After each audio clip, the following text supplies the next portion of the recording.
నశించుటకు ఎందరో వేచియున్నను, నశింపని నీ పిలుపు నన్ను కాపాడెను.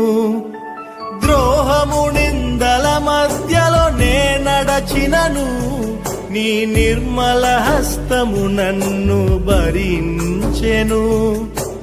యజమానుడా నా యజమానుడా, నన్ను పిలచిన యజమానుడా, యజమానుడా నా యజమానుడా, నన్ను నడిపించే యజమానుడా.